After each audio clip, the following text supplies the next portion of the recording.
A paz do Senhor, seja bem-vindo a mais uma aula aqui do EBD em Foco. Eu me chamo Herberson e nesta aula eu vou ministrar a lição número 9, que tem como título Resistindo à Tentação no Caminho. Nós estamos estudando a revista CPAD do segundo trimestre do ano 2024 e agora, na lição número 9, nós vamos falar de um tema que é muito importante para a vida do cristão, que é sobre a tentação. Sabemos que somos tentados o tempo todo, realmente nós somos tentados, porém, nós temos que resistir a essa tentação, pois estamos na nossa caminhada para a Canaã celestial. Então a lição fala sobre isso, sobre a caminhada do cristão, e nessa caminhada, realmente, nós vamos passar por vários problemas, várias complicações, mas nós temos que resistir. Então a tentação é uma das coisas que vai acontecer aí, e nós temos que aprender a resistir às tentações. Nós já estudamos um pouco sobre esse tema na lição número 6, que falamos sobre as armas do cristão. Ou seja, lá a gente falou um pouco sobre a oração, sobre o jejum, sobre a palavra, falamos sobre a tentação de Jesus, que Jesus venceu a tentação através do jejum, da oração e da palavra. Porém, nesta lição, nós vamos nos aprofundar especificamente no tema da tentação. Então lá a gente falou de maneira mais geral, aqui a gente vai falar de maneira mais específica. E a passagem bíblica que nós vamos estudar aqui nessa lição é Mateus 4, de 1 a 11, que é justamente a passagem que fala da tentação de Jesus. Eu vou deixar na descrição do vídeo 2 PDFs comentando essa passagem, um comentário do Visby e o comentário do D.A. Carson. Você vai se aprofundar nesse tema, e se você está no nosso grupo do WhatsApp, já recebeu esse material, a gente já enviou esse material lá no nosso grupo do WhatsApp. Se você ainda não está no nosso grupo, na descrição do vídeo tem o nosso WhatsApp e tem também o link para você entrar diretamente no grupo. Então, qualquer dúvida é só entrar em contato conosco. Quem está no grupo recebe nosso material em primeira mão. E também aqui nós estamos gravando esse vídeo para ser postado no nosso site, ebdenfoco.com, e no canal do YouTube. Então, se você estiver assistindo pelo YouTube, aproveite e se inscreva no nosso canal. Você se inscrevendo no nosso canal, você vai receber as notificações e também vai contribuir para o crescimento do canal. Então, clique aí no botão se inscrever. Se você gostar do vídeo, clique em gostei, deixe seu comentário, deixe sua participação. Isso contribui para que o vídeo seja divulgado e apareça para mais pessoas e também para o nosso projeto. Então, vai contribuir muito mesmo. Qualquer dúvida é só entrar no nosso site ebdenfoco.com, que lá você vai encontrar o nosso conteúdo completo. Nós temos o slide da revista CPAD, 100% baseado na revista, com imagem de qualidade, pronto para ser usado. Ou seja, o slide dessa aula você pode usar na sua igreja e ministrar uma aula de excelência. Quem é assinante do EBD em Foco acessa os slides de adultos, de jovens e também vários bônus, como slide de escatologia, slide discipulado, sermões em PDF, curso básico de teologia e cursos de vários temas. Então acesse o nosso site ebdenfoco.com. Nós temos experiência na produção desse material desde 2016. Nós já produzimos aí mais de 750 slides, muito conteúdo de qualidade para você. Temos uma equipe qualificada que produz esse material toda semana. Essa equipe aqui ajuda bastante aqui no EBD em Foco. Se não fosse por eles, esse projeto não estava funcionando. Então você, acessando o nosso site, fazendo a assinatura, você contribui para que essa equipe continue trabalhando incessantemente toda semana. Então acesse ebdenfoco.com ou envie uma mensagem no nosso WhatsApp 949-8409-2869. Na descrição do vídeo tem todas as informações que você precisa para falar conosco. Bem, vamos para o textuário da lição, que diz assim: Vigiai e orai, para que não entreis em tentação. Na verdade, o espírito está pronto, mas a carne é fraca. Mateus capítulo 26, versículo 41. Aqui uma passagem muito conhecida, A gente sempre fala, vigia, crente, vigiai e orai. A gente fala muito da questão que a carne é fraca. Então vem tudo aqui desse versículo e realmente são verdades bíblicas, verdades espirituais que a gente precisa colocar em prática. Isso não pode ser apenas um jargão de crente, tem que ser a vida do crente. O crente tem que colocar em prática a vigilância, a oração e realmente saber que a carne é fraca, então ele tem que estar o tempo todo preparando aí a sua vida espiritual para enfrentar todas as tentações. Verdade prática, no lugar de ceder à tentação, é melhor triunfar sobre ela. Aqui na verdade prática, a gente vê duas opções, Ou você cai ou você triunfa, um dos dois. É só uma observação que a gente vai falar durante a aula, que vencer a tentação é justamente você ignorar ela, você abandonar ela. Então a gente tem que vencer dessa maneira. Tem gente que fala assim, a tentação está ali, eu vou passar por cima, eu vou enfrentar porque eu sou forte. Tem que ter cuidado com isso, com esse tipo de pensamento. A Bíblia manda resistir ao diabo, manda fugir, a Bíblia manda a gente desviar. Ou seja, resistir à tentação, muitas vezes, é você tomar uma atitude drástica na sua vida, de tal forma que você evita aquela situação. Vou dar um exemplo rapidinho aqui, para não tomar muito tempo, né? A gente vai entrar no conteúdo da aula, mas um exemplo aqui. Alguém que, antes de se converter, tinha problema com bebida. Sempre bebia, vivia bêbado e tudo mais. Se converteu, abandonou a bebida. Essa pessoa, ela não pode sentar numa mesa em que pessoas estão bebendo. Entende? Não pode, porque se ela fizer isso, a chance dela beber é muito grande. Então, o que é resistir à tentação aí? É evitar ir para um local em que tenha a bebida. Entende? Porque a pessoa pode falar assim, eu vou resistir à tentação, eu vou para aquele movimento, para aquela festa, vou sentar na mesa, vão colocar a bebida e eu não vou beber, eu vou resistir. Isso é muito arriscado, até que existe a possibilidade de você não beber. Existe essa possibilidade, porém você está arriscando muito. O ideal é você evitar aquela situação. Então, isso significa triunfar sobre a tentação. A gente vai detalhar melhor isso durante a aula. A leitura bíblica em classe se encontra em Mateus 4, de 1 a 11. Aqui é a passagem bíblica da tentação de Jesus. Nós vamos pular essa leitura para ganhar tempo aqui no vídeo. Durante a aula a gente volta nessa passagem porque ela é explorada com detalhes aqui no tópico 2 dessa lição. Vamos para a nossa introdução, que diz assim: a tentação é algo que o crente enfrentará ao longo de sua jornada. Não por acaso, o Senhor Jesus nos ensinou a orar de modo que Deus não deixasse que caíssemos em tentação. Então, pedir a Deus para evitar que nós caímos em tentação é algo que o crente deve fazer. Jesus ensinou a orar dessa maneira. Por isso, nesta lição, estudaremos o conceito bíblico de tentação, a maneira como nosso Senhor a enfrentou no deserto e como devemos resisti-la. Então, nós vamos estudar isso aqui em 3 tópicos. No primeiro tópico, a gente vai falar sobre o conceito de tentação, então vai ser algo bem genérico, apresentar tentação na Bíblia de maneira geral. No segundo tópico, a gente vai apresentar sobre Jesus, então ali a ideia é entender como que Jesus enfrentou a tentação no deserto. E por último, no terceiro tópico, a gente vai aprender a colocar em prática, como que o cristão coloca em prática, né, a questão da resistência à tentação. Veremos que é imperioso seguir a recomendação de Jesus Cristo a respeito de vigiar e orar para não cedermos à tentação ao longo da caminhada. Então, o objetivo final é entender que essa orientação de Jesus é muito importante para a vida do cristão. Vigiar e orar para não ceder à tentação. Tópico 1. A tentação e sua esfera humana. 1.1. Conceito bíblico de tentação.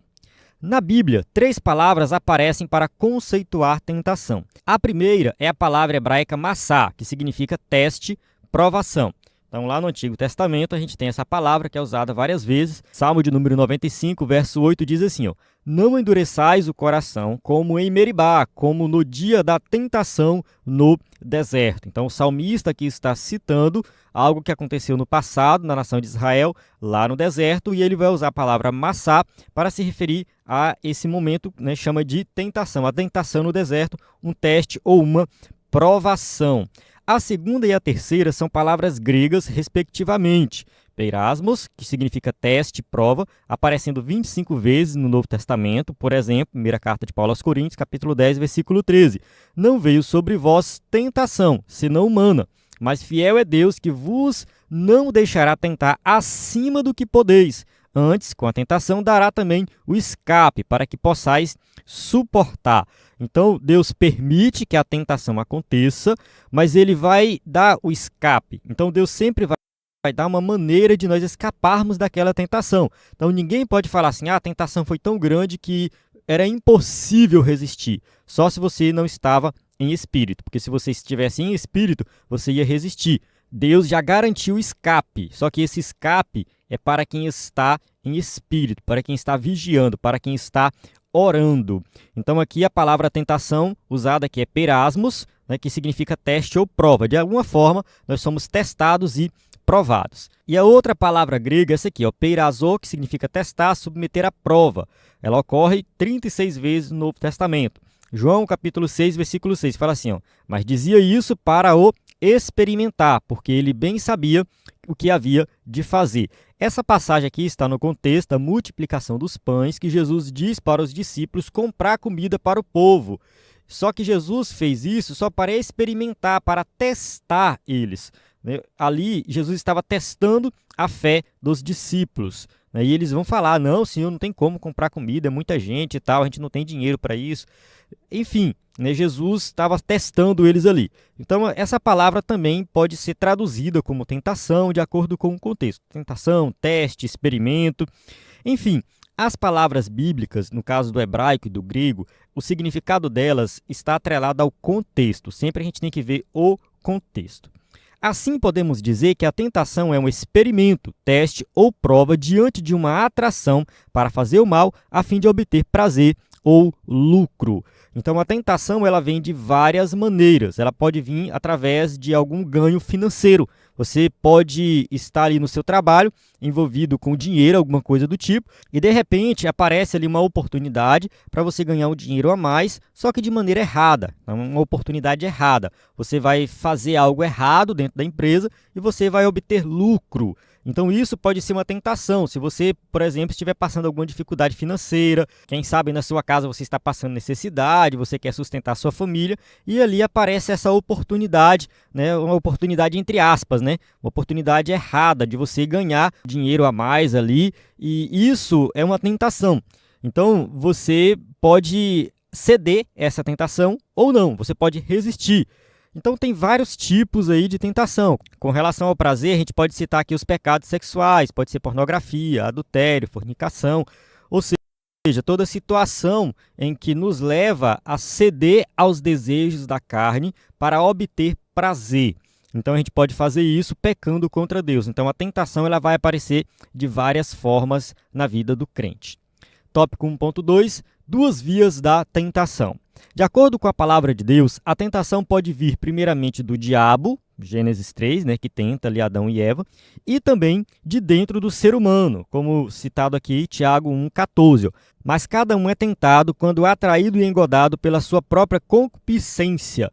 Então aqui Tiago deixa bem claro que muitas vezes nós cedemos aos desejos do nosso coração, os desejos pecaminosos. Concupiscência aqui é nesse sentido. Então são os desejos pecaminosos no nosso coração que nos leva a pecar. Então a gente sente aquele desejo, a gente procura, né, aquilo que está nos atraindo e cede à tentação. Então aqui são as duas vias, né? Pode ser o diabo ou pode ser algo de dentro do ser humano. Ela tem origem no diabo quando seu objetivo, semelhantemente ao que aconteceu com Jesus, é de desviar-nos da rota de nossa missão e propósito de vida estabelecido por Deus. Então, assim, Jesus foi tentado pelo diabo porque o diabo queria fazer com que Jesus desviasse da rota. Jesus tinha uma missão a cumprir, ele estava obedecendo ao Pai, aos mandamentos do Pai, cumprindo tudo ali que foi estabelecido previamente. E Satanás queria fazer Jesus desviar da rota, desviar desse propósito e seguir aquilo que ele estava falando e não o que o Pai falou. Então, muitas vezes, nós fazemos a mesma coisa. Nós sabemos o que devemos fazer, como devemos agir, como devemos agradar a Deus, viver uma vida de tal forma que realmente agrada a Deus. E Satanás, ele vem atrapalhar tudo isso. Ele quer fazer com que nós sigamos as suas instruções, os seus desejos, aquilo que ele impõe. Então, quando nós cedemos à tentação do inimigo, é justamente porque nós deixamos de fazer a vontade de Deus para fazer a vontade de Satanás. Já a que nasce de dentro do ser humano tem a ver com os vícios da alma quando, no lugar de darmos primazia ao fruto do Espírito, entregamos-nos à atração, ao engodo e ao deleite da concupiscência da carne. Ambas as vias da tentação se processam na esfera humana. Então aqui o escritor da revista está explicando cada uma das vias. Então, voltando aqui, ele disse que uma delas vem do diabo e a outra vem de dentro do ser humano. A que vem do diabo, ele explica aqui no contexto de Jesus, né? Jesus tinha que fazer a vontade do Pai e Satanás queria fazer Jesus desviar dessa rota. Já a tentação que nasce de dentro do ser humano tem a ver com os vícios da alma, ou seja, algo que está dentro de nós, da nossa natureza pecaminosa. Então, em vez de nós produzirmos o fruto do Espírito, nós nos entregamos às obras da carne. É claro que o contexto da passagem de fruto do Espírito e obras da carne tem a ver com quem é convertido e quem não é. No entanto, o crente, mesmo sendo crente, nós já falamos isso aqui em aulas anteriores, ele ainda possui a natureza pecaminosa e ele pode ceder a essa natureza pecaminosa. Então, quando o crente cede essa natureza pecaminosa, ele acaba caindo em tentação. É justamente a concupiscência, ou seja, atraído e engodado pela sua própria concupiscência, pelo próprio desejo carnal, e vai satisfazer esse desejo. Aí ele coloca no final aqui, ambas as vias da tentação se processam na esfera humana, ou seja, somos nós que pecamos. De qualquer forma, a decisão é nossa. A gente não pode ficar culpando o diabo também, porque o diabo que fez isso, o diabo que fez aquilo. Não, nós tomamos a decisão de errar e de pecar. Tópico 1.3, tentação, um fenômeno humano. Na epístola de Tiago está escrito: ninguém sendo tentado diga, de Deus sou tentado, porque Deus não pode ser tentado pelo mal e a ninguém tenta. Tiago, capítulo 1, versículo 13. Então, Tiago está explicando aqui que Deus não vai produzir o mal na nossa vida. Deus não vai fazer isso. Então, assim, Deus, ele não vai tentar ninguém, ele não vai induzir ninguém a cair em pecado. É verdade que há a provação que vem da parte de Deus para aperfeiçoar o caráter do crente. Tiago, capítulo 1, versículo 2 e 4, diz assim, meus irmãos, tende grande gozo quando cairdes em várias tentações, sabendo que a prova da vossa fé produz a paciência. Tenha, porém, a paciência a sua obra perfeita, para que sejais perfeitos e completos, sem faltar em coisa alguma. Então aqui, a palavra tentação é usada no sentido de prova. Ou seja, não é uma tentação de Satanás, mas tem a ver com provação, com tribulação. A tradução desse versículo aqui gera uma certa polêmica, né? Algumas pessoas não concordam com essa tradução aqui, tentações, preferem a tradução que coloca provações. No entanto, o contexto vai deixar bem claro isso, né? Porque aqui eu falo assim, vocês têm que ter alegria quando caírem em várias tentações, ou seja, quando vocês passarem por várias provações, sabendo que a prova da vossa fé produz paciência. De certa forma, a própria tentação também, que vem do inimigo, que vem da carne, ela também fortalece a nossa fé. De certa forma, sim. A gente não pode negar isso. Basta olhar o exemplo de Jó. Jó ele foi tentado pelo inimigo, aconteceu vários problemas na vida dele, Jó passou por uma prova muito grande. No caso, Jó teve uma grande provação que não deixou de ser uma tentação. Observe que Jó poderia amaldiçoar a Deus. Jó poderia, de alguma forma, usar toda aquela situação para abandonar a Deus. Falar, Deus, por que tu fez isso comigo e tal? Eu não quero mais te servir. Então, assim, Jó passou por uma prova que, ao mesmo tempo, era uma tentação. E aquilo, no final, resultou numa fé mais forte. Tanto que, no final, ele fala assim, Senhor, antes eu te conhecia de ouvir falar, hoje eu te conheço face a face. Então, sabemos que a paciência de Jó aumentou, a fé de Jó aumentou. Então, tudo está relacionado a essa passagem aqui de Tiago. Então, de certa forma, a tentação, a provação, não importa. Quando nós passamos por isso, a nossa fé aumenta, nós somos fortalecidos, tá? Nós somos realmente ali aperfeiçoados na nossa vida cristã. Contudo, um teste que incita ao mal não vem de Deus, ou seja, as ações que evidenciam uma vida dominada pelas paixões carnais são de inteira responsabilidade humana. Então aqui o escritor da revista está falando dos desejos carnais, quem é ganancioso, quer ganhar mais dinheiro e cede a essa tentação de ganhar dinheiro, quem quer alimentar os desejos carnais no sentido de prazer sexual, quer ficar vendo pornografia, trair a esposa, enfim, quem quer viver esse tipo de vida, aí não é um teste que Deus está fazendo, é a própria pessoa tomando decisões erradas e satisfazendo os seus desejos carnais. Ainda que o inimigo possa nos persuadir a cair em tentação, esta se dá no campo da esfera humana e terrena, ou seja, a decisão é nossa. Ou seja, nós que escolhemos pecar. Vamos ver aqui 1 Coríntios 10, 13. Não veio sobre vós tentação senão humana, mas fiel é Deus que vos não deixará tentar acima do que podeis.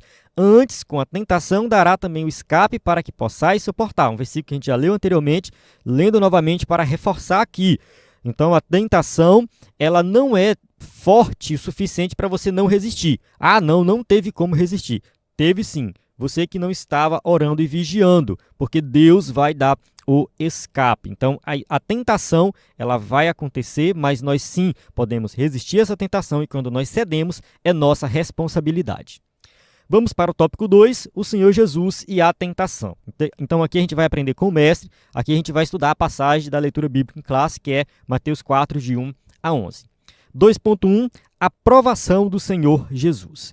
De acordo com o Evangelho de Mateus, após o batismo de Jesus, o Espírito Santo o conduziu ao deserto. Então aqui a gente vê a presença do Espírito Santo, o Pai falando ali do céu, apresentando Jesus como filho, né? Eis o meu filho amado em quem me comprazo. Então aqui está Jesus iniciando o seu ministério. E ele é conduzido ao deserto. Foram 40 dias sendo tentado por Satanás, uma intensa batalha espiritual contra o adversário, o príncipe deste mundo. Então Jesus foi conduzido ao deserto e ele foi tentado por Satanás. Aqui tem um certo debate que o pessoal faz por aí se Jesus poderia ou não pecar, né? Porque assim, alguns dizem assim, que Jesus foi conduzido para ser tentado e se ele não pudesse pecar, não faz sentido Satanás tentar ele. Então a tentação de Satanás seria justamente porque Jesus poderia sim errar, poderia pecar. Outros vão dizer que não, que Jesus jamais poderia pecar, ele jamais poderia fazer algo errado, ele jamais poderia cometer qualquer tipo de falha, porque ele é Deus e Deus não erra.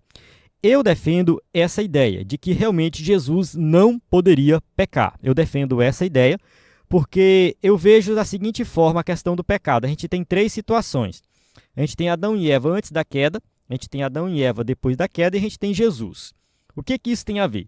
Adão e Eva, antes da queda, eles tinham livre-arbítrio, 100% livre. Eles poderiam fazer o certo ou fazer o errado. A inclinação deles não era nem para o bem nem para o mal. Eles eram neutros, podemos dizer dessa maneira. E ali eles foram tentados e caíram. Então, eles tiveram uma escolha livre e pecaram. No entanto, depois da queda, o ser humano foi corrompido a ponto de que ele só escolhe o mal, ele só escolhe o pecado, ele só escolhe aquilo que é errado. Então, assim, a Bíblia diz que é o Espírito Santo que nos convence do pecado, da justiça e do juízo. Então, se não for o Espírito Santo na vida do ser humano, ele jamais vai escolher o correto.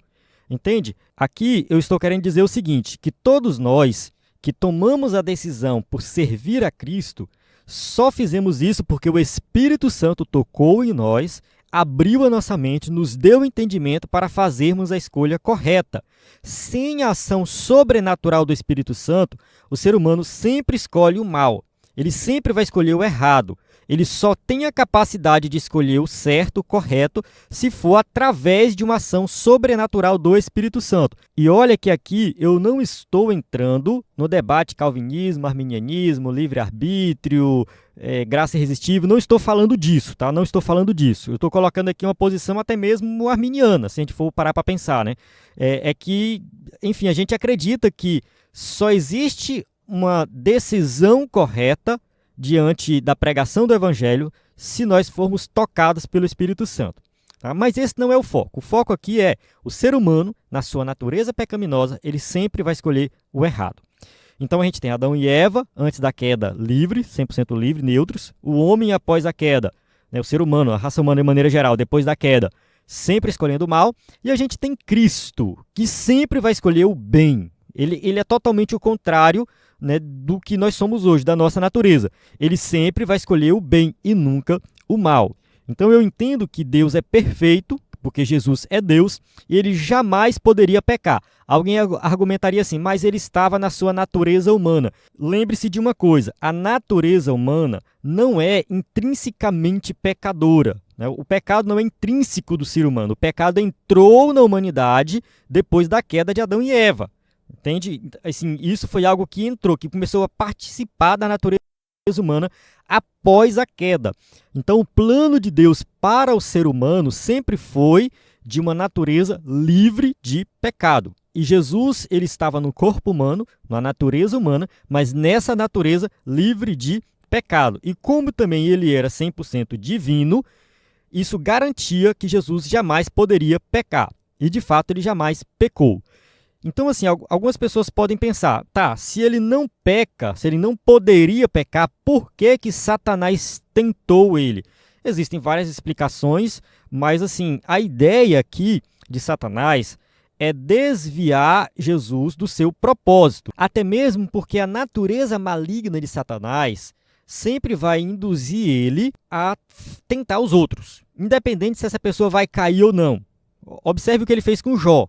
Jó não pecou, mas ele tinha que ir lá e tentar Jó e fazer alguma coisa com Jó para tentar levar Jó a pecar. Então, assim, Satanás vai tentar Jesus, vai tentar desvirtuar Jesus do seu plano, mesmo sabendo que Jesus não ia cair. Pode ser assim, tá? A gente pode pensar dessa maneira. Satanás sabia que Jesus não ia pecar, e mesmo assim ele foi. Por quê? Porque isso é a natureza dele. Ele é mau por natureza, ele é mentiroso, ele só faz o que é ruim. Observe que esse não foi o único momento que Satanás tentou intervir na vida de Jesus.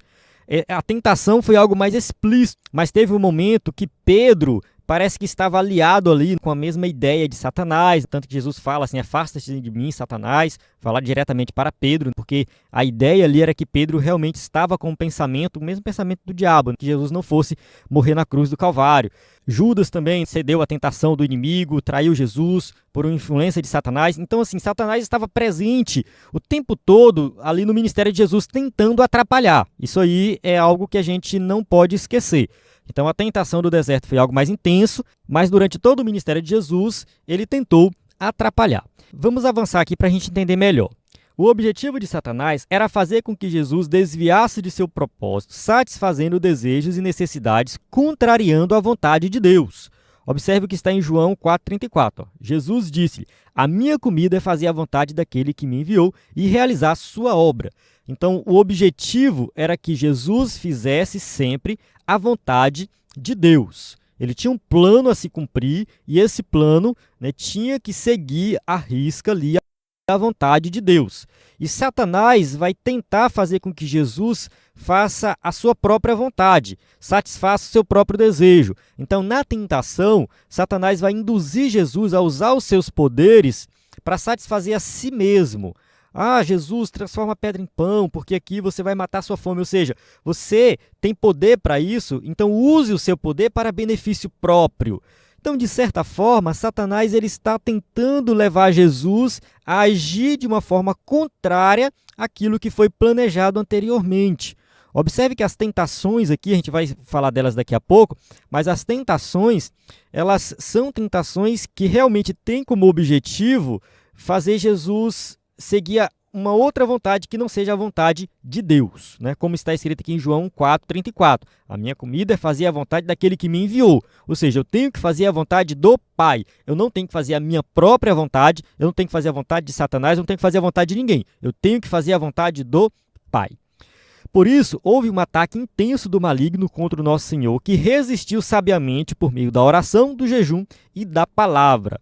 Observe que Jesus orou, jejuou e usou a palavra, não foi somente ali em Mateus capítulo 4, quando ele estava sendo tentado, mas durante todo o seu ministério. Jesus orava muito, Jesus jejuava, Jesus estava o tempo todo conectado com a palavra, pregando a palavra. Embora fisicamente frágil, o Senhor Jesus estava espiritualmente forte. Então, a questão da fragilidade de Jesus, ali a questão de que Jesus realmente estava fraco, porque ele estava com fome, 40 dias de jejum e tudo mais, no deserto, sozinho, isolado, isso não anulava a sua vida espiritual. Ele estava espiritualmente forte e ele venceu o inimigo por causa disso. Tópico 2.2, as áreas que Jesus foi tentado. Podemos dizer que Jesus Cristo foi tentado em 3 áreas: a área física, a natureza divina e a área espiritual. Vamos ver cada uma delas aqui.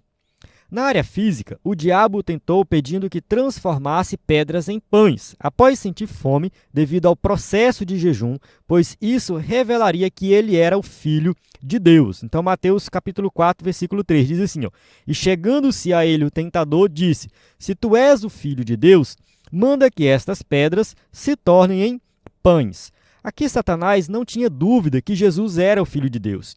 Satanás está falando mais ou menos assim, olha, já que tu é esse poderoso, já que você realmente tem esse poder, por que você não usa esse poder para benefício próprio? Por que você não usa esse poder para satisfazer a sua fome? Era isso que ele estava falando. E Jesus não poderia fazer isso, porque ele era poderoso, mas o seu poder deveria ser usado de acordo com a vontade do Pai para cumprir o seu ministério. Então Jesus usou o seu poder para curar os enfermos. ele usou para libertar as pessoas do pecado, ele usou o seu poder para expulsar os demônios, mas ele nunca usou o seu poder para benefício próprio.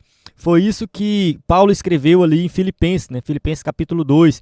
Ele esvaziou-se a si mesmo, mesmo sendo Deus, não usou isso como algo que ele deveria levar vantagem. Jesus jamais levou qualquer vantagem pelo fato dele ser Deus. Observe que todos os milagres de Jesus estavam relacionados ao seu ministério, que é pregar o evangelho e ganhar almas para o reino.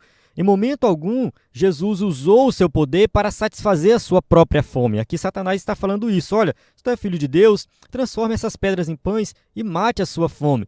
Não foi somente esse momento que Jesus teve fome.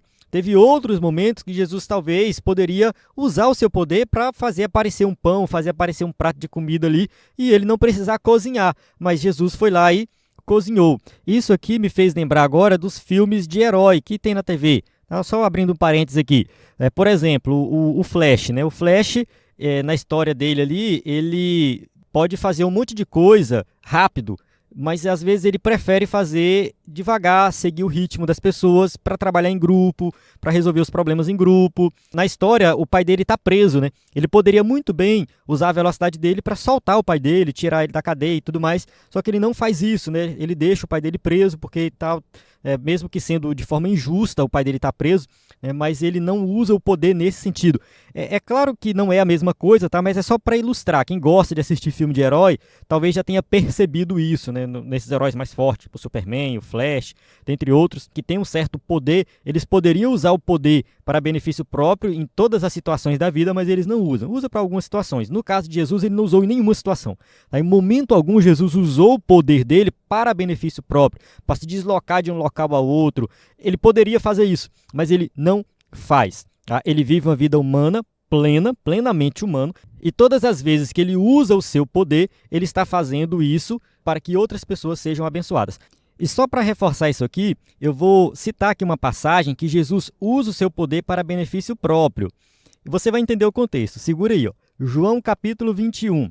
Lá Jesus chega na praia e os discípulos estão pescando. Passaram a noite e não pegaram nada. Jesus grita, pergunta para eles, vocês têm alguma coisa para comer? Eles respondem, não. Aí Jesus manda eles lançar a rede. Ali, eles conseguem pegar muitos peixes. O milagre que Jesus fez para que eles pegassem os peixes. Quando eles chegaram na praia para entregar os peixes para Jesus comer, já tinha um peixe na brasa. No versículo 9 diz assim, logo que desceram para a terra, viram ali brasas e um peixe posto em cima e pão. Então, assim, Jesus não tinha nada para comer, eles foram pescar, Jesus fez o milagre, mas quando eles chegaram com o peixe, Jesus já estava com o peixe assado e o pão. É bem provável que Jesus tenha feito isso de forma milagrosa. Ele fez aparecer um peixe e um pão para ele ali, e ele comeu.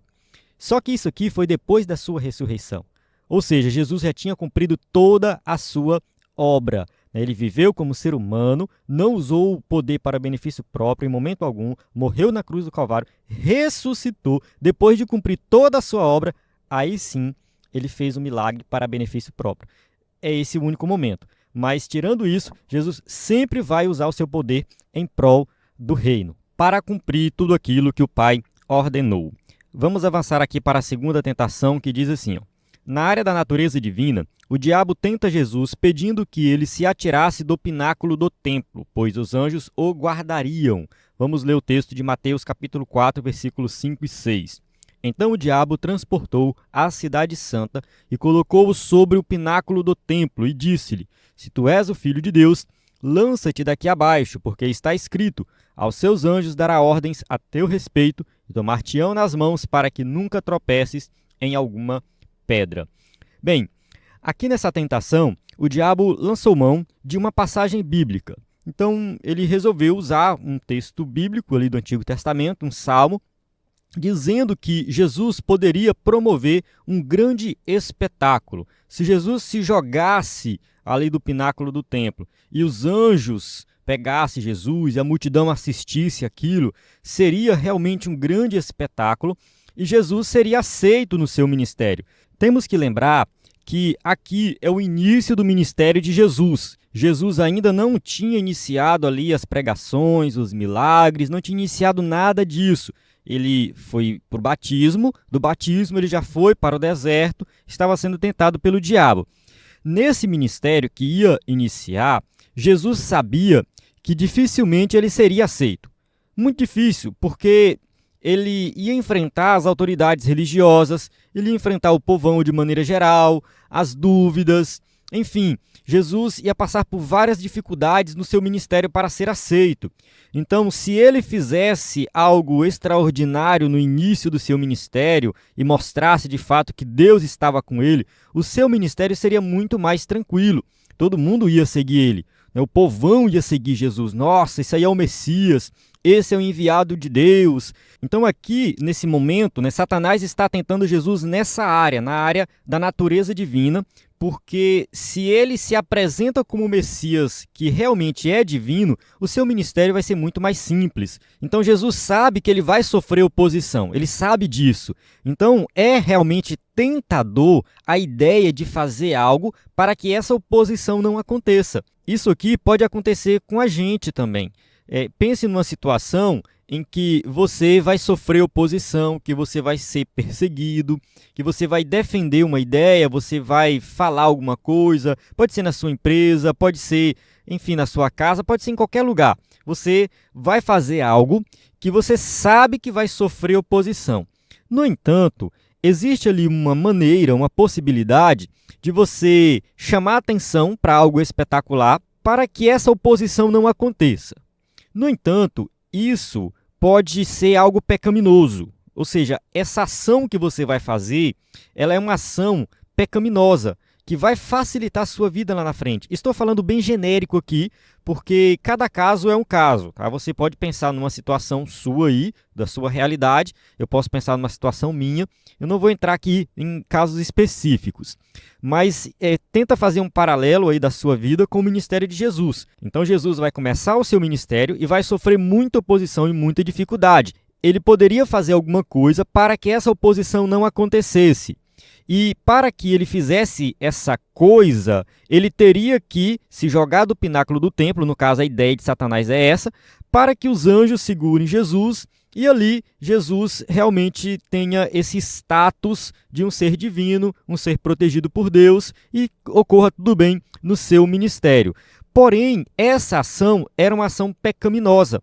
Se Jesus fizesse isso, ele estava tentando Deus. Daqui a pouco a gente vai ver a questão da oposição que Jesus faz a Satanás, e Jesus vai falar justamente isso. Ele vai citar uma passagem bíblica, não tentarás o Senhor teu Deus. Então, assim, Satanás está querendo que Jesus tome uma atitude pecaminosa para facilitar o seu ministério. Então, o problema aqui é justamente esse. Na verdade, são dois problemas. Um é a ação em si, que é uma ação pecaminosa, e outro que é Jesus evitar o sofrimento no seu ministério, porque o sofrimento deveria fazer parte do ministério de Jesus. A oposição também deveria fazer parte do seu ministério. É assim, o ministério de Jesus seria sim um ministério difícil, um ministério complicado, e ele deveria passar por tudo isso, porque ele é o nosso Salvador. Amém? Então vou avançar aqui para a terceira tentação, que diz assim, na área espiritual, o diabo tenta o nosso Senhor, desafiando a evitar o caminho da cruz para estabelecer um reino pela sua força, o que seria prontamente aceito pelos judeus. Mas era necessário apenas uma coisa: Jesus deveria adorar o diabo. Apenas uma coisa, apenas entre aspas. O texto de Mateus, capítulo 4, versículo 9, diz assim, e disse-lhe, tudo isto te darei se prostrado me adorares. Alguns vão dizer que Satanás está mentindo aqui, que ele não tem poder nenhum, que ele não poderia entregar nada para Jesus, que ele não tem domínio sobre nada. Outros já vão dizer que Satanás governa esse mundo, que ele é o príncipe deste mundo, o mundo jaz no maligno, enfim, ele governa tudo e, de fato, Satanás poderia sim entregar tudo a Jesus, que Jesus poderia realmente estabelecer o seu reino diretamente com ele. Eu vou assumir essa posição. Eu acho que a maioria dos teólogos talvez assuma essa posição. A ideia aqui de Satanás é a seguinte: Jesus, tu não precisa passar por tudo isso que tu vai passar. Não precisa ir para a cruz, não precisa morrer. Pode estabelecer o teu reino aqui agora. Tu é Deus, tu é poderoso, tu tem todas as forças, tu tem tudo. E se tu se aliar comigo, né? Talvez essa adoração aqui esteja relacionada a uma aliança com Satanás. Talvez seja isso. Talvez Satanás realmente queira a adoração, de fato, né? Mas seria uma aliança com Satanás para estabelecer um reino terreno. E, nesse caso, a ideia de Satanás seria que, né, eles governassem o mundo. Jesus governa o mundo, Satanás entrega o mundo para Jesus, e está tudo resolvido. Jesus não precisa passar pelo sofrimento da cruz. Isso aqui a gente deduz a partir do que Satanás fala com ele, né? Então, tudo isso eu vou te dar se tu me adorar. Então, assim, Jesus, eu facilito as coisas para você, você não precisa sofrer, mas você precisa pecar. É isso. E Jesus jamais vai fazer isso, né? Jesus não vai adorar Satanás. Jesus está aqui como um homem, mas também é como Deus. Ele vai rebater Satanás aqui nesse momento. Isso não vai acontecer. Então Jesus permanece firme no seu propósito de agradar a Deus, fazer a vontade do Pai e cumprir o seu ministério com todo o sofrimento que ele vem pela frente, mas ele vai cumprir. Assim podemos dizer que o nosso Senhor foi tentado na área física, com as necessidades humanas, em sua natureza divina, com a ideia de ostentar seus divinos atributos ao público, e na área espiritual, no sentido de idolatrar outro ser. Então aqui, Satanás tenta Jesus em várias áreas e Jesus resiste à tentação em todas elas. Vamos entender como que isso aconteceu, como Jesus venceu a tentação. Nosso Senhor venceu o diabo com a palavra de Deus. Em todas as áreas da tentação, ele respondeu, está escrito. Então, na primeira tentação, ele disse assim, está escrito, nem só de pão viverá o homem, mas de toda a palavra que sai da boca de Deus. Mateus capítulo 4, versículo 4. Então, Jesus cita uma passagem de Deuteronômio, dizendo para Satanás que nós temos que depender de Deus e não do nosso próprio esforço, da nossa própria força. Então Jesus poderia usar o seu poder para benefício próprio, mas ele não fez isso. Eu vou depender do Pai, eu vou fazer a vontade do Pai. É isso. Então Satanás tenta Jesus nessa área e ele perde, porque Jesus está preparado com a palavra. Na segunda tentação ele disse, está escrito, não tentarás ao Senhor teu Deus. E na terceira tentação ele disse, vai-te Satanás, porque está escrito, ao Senhor teu Deus adorarás e só a ele servirás. Então Jesus sempre vence com a palavra. Satanás usou uma passagem fora do contexto. Olha, Jesus, aos seus anjos dará ordem a teu respeito e ele vai te guardar. Porém, aquilo estava fora do contexto. Se você olhar o contexto completo do Salmo, não é bem isso que está falando ali, né? Eu não posso fazer qualquer coisa dizendo que Deus vai me guardar. Ah, não, eu vou andar aqui a 200 por hora porque Deus vai me guardar. Ah, eu estou doente, eu não vou tomar um remédio porque Deus vai me curar. Não é bem assim que funciona. Ah, se eu estou doente e tenho um remédio, eu vou tomar um remédio. Isso não é falta de fé, não. Tem gente que acha que é falta de fé. Não, Deus deu a oportunidade de eu me curar através do remédio, eu vou tomar o remédio. Então a gente tem que tomar cuidado com essa ideia de tentar a Deus. Ah, eu vou fazer alguma coisa aqui para Deus me ajudar. Não faz sentido isso, né? Jesus vai deixar bem claro isso e citar essa passagem bíblica aqui que também está em Deuteronômio. Não tentarás o Senhor teu Deus. E por último, a questão da adoração. Ali Satanás estava, né, querendo implantar uma idolatria generalizada, né? Então, se o próprio Jesus me adorar, pronto, todo mundo me adora, está tudo ok, né? Mas Jesus vai deixar bem claro que nós devemos adorar somente a Deus. Nessa batalha espiritual contra o diabo, nosso Senhor sempre apelou para a exposição da palavra de Deus. Isso significa que ele via as Escrituras como a autoridade suprema de fé e de prática. Então, Jesus olhava para as Escrituras como a nossa regra de fé prática, aquilo que nós devemos seguir e ponto final. Então, é a nossa autoridade suprema. Assim, ao lado da oração e do jejum, conforme já estudamos, devemos vencer o inimigo e seus ardis tentadores com a palavra de Deus. Imitemos o nosso divino mestre. Se o próprio Jesus usou a palavra de Deus para vencer o inimigo, por que nós vamos fazer diferente? Certa vez, um crente perguntou para um pastor, pastor, o que é mais importante, orar ou ler a Bíblia? O pastor respondeu assim, o que é mais importante para um pássaro? A asa direita ou a asa esquerda. Então, assim, o pássaro só vai voar se ele tiver as duas asas. Você só vai vencer o inimigo se você fizer a oração, o jejum e a leitura da palavra de Deus. É isso aqui que tem que ser feito. Nós temos que cumprir todas essas disciplinas cristãs para fortalecer a nossa vida espiritual. Tópico 3, resistindo à tentação. 3.1 Todos somos tentados. Por mais que observemos as disciplinas da oração, do jejum e da leitura da palavra, o inimigo não deixará de nos tentar. Então isso aqui é algo que a gente tem que pontuar e deixar bem claro. Tem crente que acha que se ele viver uma vida espiritualmente correta, ler a palavra, orar, a tentação não vai aparecer. Não, isso é mentira. O próprio Senhor Jesus foi tentado enquanto estava orando e jejuando. Então a gente precisa estar preparado para vencer a tentação, porque a tentação vai acontecer. Por esse motivo, temos de estar conscientes a respeito, visto que vivemos em uma cultura pós-moderna que, por meio de seus artistas, escritores, filósofos e até mesmo teólogos, entre aspas, intentam naturalizar o relativismo, procurando nos moldar conforme seus costumes mundanos. Então, assim, nós vivemos em um mundo em que tudo é contrário às coisas de Deus. Então toda a cultura está manchada pelo pecado, a filosofia está manchada pelo pecado, enfim, filmes, séries, livros, né? De maneira geral, o mundo está manchado pelo pecado. Nós, como crentes, vivemos nesse mundo e vamos sim desfrutar das coisas boas desse mundo. Então nada impede o crente de assistir um filme, de ler um livro, de estudar filosofia, não tem problema nenhum. Aqui a gente não está condenando essas coisas, ter acesso à cultura.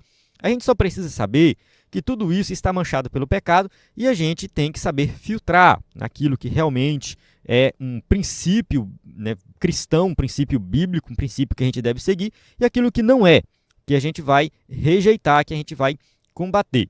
A gente precisa estar preparado, só que tudo isso nos induz a pecar. Então, todo esse mundo, tudo que está no mundo, vai nos induzir a fazer algo contrário à vontade de Deus. Como nós estamos falando aqui de tentação, então temos que deixar bem claro que a tentação ela vai acontecer o tempo todo por dois motivos. Primeiro, que tem o inimigo que está tentando, a gente já falou sobre isso, né? Uma tentação externa. A gente já falou do mundo, que é um dos inimigos do cristão, que o mundo também vai nos induzir a pecar, de maneira geral, as influências do mundo, e também a nossa natureza pecaminosa, algo que está dentro de nós, que pode nos levar a pecar também. Então, a tentação ela vem de todo lado e a gente precisa estar preparado. Diante disso, somos encorajados pelas Escrituras a assumir a postura de Cristo e a não se conformar com este mundo. Romanos capítulo 12, versículo 2. E não vos conformeis com este mundo, mas transformai-vos pela renovação do vosso entendimento, para que experimenteis qual seja a boa, agradável e perfeita vontade de Deus. Então, assim, o mundo aqui é o sistema pecaminoso em que nós vivemos. Nós não podemos nos conformar com esse sistema pecaminoso. Nós precisamos nos transformar pela renovação do vosso entendimento, ou seja, nós temos o entendimento das coisas de Deus, das coisas espirituais. Então, a partir desse entendimento, nós transformamos a nossa mente e experimentamos a vontade de Deus, que é boa, que é agradável, que é perfeita. Então, o crente tem que estar conectado com Deus o tempo todo. 3.2, rejeite a tentação. Há uma célebre frase do reformador Martinho Lutero: você não pode impedir que os pássaros voem sobre sua cabeça, mas pode impedir que eles se instalem com seus ninhos. Então essa frase aqui de Martinho Lutero tem tudo a ver com o que a gente está estudando, porque a gente não tem controle sobre a tentação do inimigo, mas a gente tem controle sim se a gente cair nessa tentação, porque a partir daí, se nós cultivarmos esse pecado, a situação vai piorar cada vez mais. Então, você é tentado, tudo bem, a tentação acontece. Mas se você cair na tentação, né, e continuar pecando, é como o Martim Lutero falou, você está permitindo que os pássaros façam ninhos. E isso aí você tem controle. Você pode evitar isso aí através do jejum, da oração e da palavra. Embora não seja um versículo da Bíblia, a frase revela uma verdade que encontramos na palavra de Deus. Podemos percebê-la na fuga de José diante da mulher de Potifar.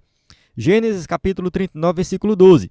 E ela lhe pegou pela sua veste, dizendo, deita-te comigo. E ele deixou a sua veste na mão dela e fugiu e saiu para fora.